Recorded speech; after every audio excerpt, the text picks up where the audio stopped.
Hello, Tim Gilberg here, nextlevelguitar.com, bringing you lesson number 4.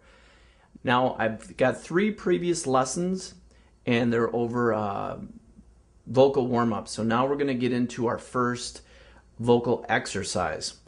And what it's called, it's the hum. It's using a hum type sound to close your vocal cords. Think of your 2 fingers, your thumb and forefinger, as your vocal cords.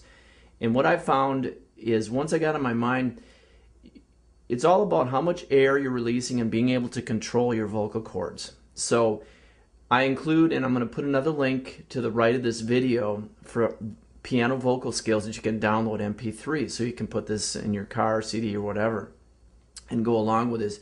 Once you have these scales, you can do it. There's going to be a multitude of vocal exercises, and each one does different things. As this is a progression, so we're going to start with the hum, and then we're going to do some other things and go to vowels, and each one has a different exercise, but pretty much the vocal scale, the piano scales that you do it along to, you just need to perform the exercise that you're working on over the piano track. So that's a great value that we've supplied to you. So again, the link is to the right of this video.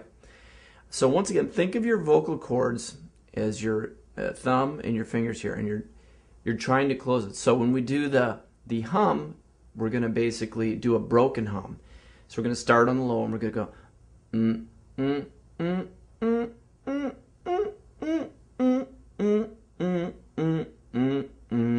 It's a lot easier to do it with the piano scale.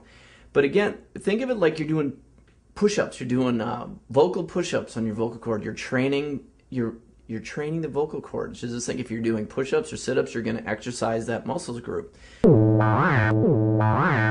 So this is the basic, the most fundamental one to start with. Now you can do a smooth hum, and you can still think of a great tip I had in my lesson last week is when you're hitting the higher notes, you don't squeeze with your throat. Think of it like she told me, and it's a cool thing. Say you have the mic or the mic stand, you press down or grip, and when you get to the higher notes, so you're not squeezing with your throat, but it gives you a mental image to press in on your vocal cords to make, when they're pressing in, you're going to hit the higher note and have more clarity. So that was kind of a cool thing.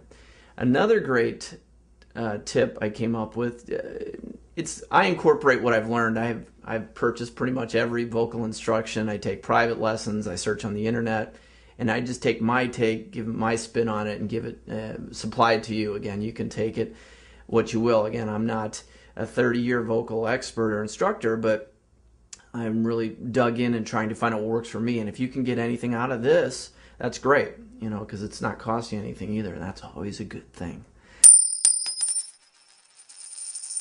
The next kind of cool, I call this my vocal gun, because always in the lesson I had a problem when I get to higher notes. A lot of people do, they push too much and they grip, and they think you tense up as you try to hit your higher notes.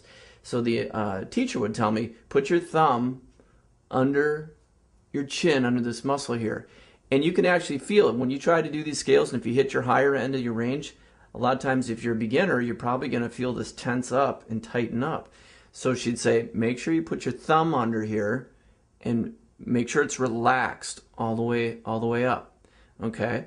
And then the next thing she would often say in a different exercise, I would shoot too much air out, so I couldn't hold the notes out. A lot of times it's when you can control your vocal cords, you don't need a lot of air. That took me a long time to get straight in my head.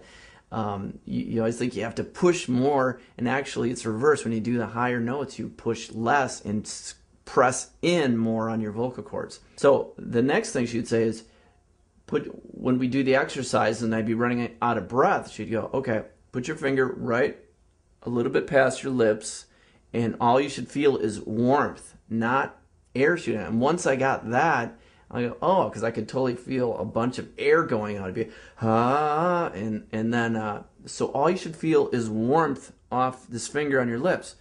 So then I was like, well, basically it's a little vocal gun. Okay, so you can use this. It's a great tool when you're doing the exercise. So you've got your thumb under this muscle underneath your chin, and then you've got your finger here, and do that while you're practicing. You might look ridiculous, but a lot of these things make you look ridiculous, I've found, in these exercises. So this is the vocal gun. So all you should feel is a little bit of warmth. A lot of these are mental pictures. When I would have this happen, or getting the instruction, I would ask to have various mental pictures or images, because when you have a picture in your mind of what the action is, it sticks in there, and you can think and you can concentrate. At least for me, I need to associate mental pictures when I'm learning something and want to get it ingrained in my brain. So there's two great things for you to do with your vocal. I'm getting a lot of great comments and reading all of them, and keep them positive, hopefully, and keep the ratings coming. So hope you enjoyed that. Again, broken hum, do it with the piano scale. And again, these are your vocal cords. And then the next thing is the vocal gun, and that's where you basically are testing.